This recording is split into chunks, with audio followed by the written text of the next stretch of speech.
नाशिकला जे व्हिडिओ 70 मिळाले होते हनी ट्रॅपच्या बाबतीत, अधिकाऱ्यांचे त्या महिलांबरोबरचे व्हिडिओ होते, नेत्यांचे व्हिडिओ होते. व्हिडिओची चर्चा झाली पण व्हिडिओ बाहेर नाही आले. कोणाचं नाव त्याच्यामध्ये कोणालाच माहित नाही. मग अधिकाऱ्यांवर दबाव टाकून सत्ताधाऱ्यांच्या बाजूने निर्णय घेण्यासाठी त्या अधिकाऱ्यांचा वापर केला जात असेल असं आम्हाला वाटतं. तसंच नेत्यांचं आहे. तसंच खरातांच्या प्रकरणात जे व्हिडिओ आले त्या व्हिडिओचा वापर हा ब्लॅकमेलिंगसाठी केला जातो. राजकीय दृष्टिकोनातून फायदा घेता म्हणजे सामान्य लोकांना ह्यातून शून्य गोष्टी मिळतात. ठेंगा मिळतो, शेंगदाणा मिळतो, फुटाणे मिळतात. पण याचा फायदा कोणाला होत असतो? याचा फायदा सत्ताधारींना होत असतो, नेत्यांना ब्लॅकमेल करण्यासाठी.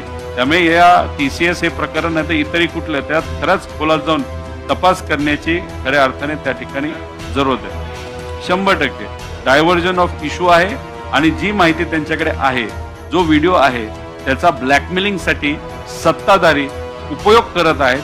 ते फक्त राजकारणासाठी, बाकी ह्यातून न समाजासाठी न महाराष्ट्राला यातून काय मिळेल.